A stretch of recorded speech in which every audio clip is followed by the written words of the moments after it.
रश्मीजीत kitchen चॅनलवर आपणा सर्वांचं खूप खूप स्वागत। आज मी दाखवत आहे उपमा। उपम्यासाठी लागणारे साहित्य: रवा, कांदा, मिरची, टोमॅटो, गाजर, मटर, कढीपत्ता आणि काजूगर आणि सगळ्यात महत्त्वाचं तूप।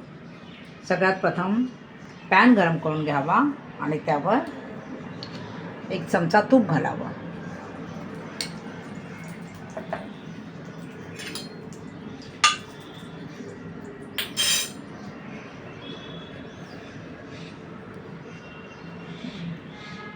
पॅन गरम झाल्यावर थोडी राई टाकावी। राई तडतडली की कढीपत्ता घालावा, नंतर मिरची घालावी, ती थोडी परतावी। त्यावर कांदा घालावा।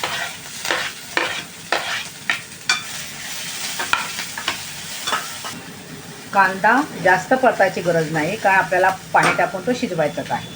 नंतर टोमॅटो, गाजर, आपल्या त्या सगळ्या भाज्या त्या फोडणीत टाकाव्या। त्या थोड्या परताव्या।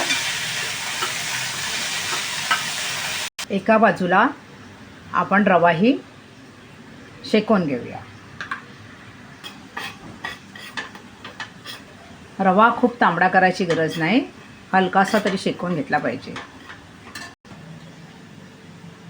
जितका रवा होता त्याच्या 3.5 पट आपण पाणी घालायचं आहे।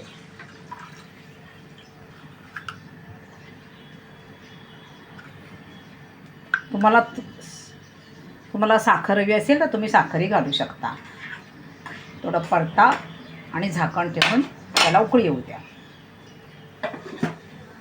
शेकवताना थोडं त्याच्यात तूप घाला।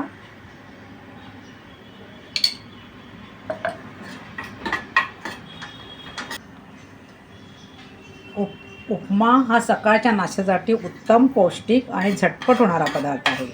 रवा, फोडणी, कांदा आणि भाज्या वापरून हा पदार्थ 10-15 मिनिटात बनवता येतो। आता झाकण काढावे आणि जो आपण हलकासर भाजलेला जो रवा आहे तो रवा याच्यात टाका। रवा टाकताना गॅस बारीक करावं आणि व्यवस्थित मिक्स करावं। रवा टाकताना तो हळूहळू टाकावा, नाहीतर उटळ्या होण्याचा संभव असतो। आणि गॅसही बारीक ठेवावा। व्यवस्थित मिक्स झालं की त्यावर 1 चमचा तूप टाकावं।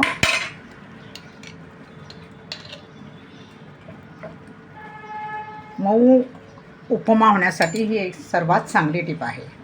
आणि त्याच्यावर झाकण ठेवून 5 मिनिटं वाट बघावी। आता उपमा तयार झाला आहे।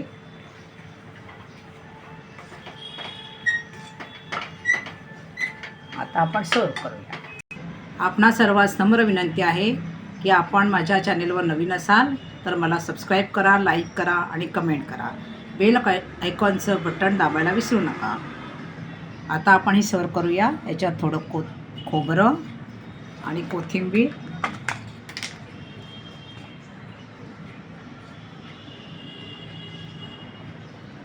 एखादी लिंबाची फोड। झाला उपमा तयार। मस्त का, स्वस्त रहा। धन्यवाद।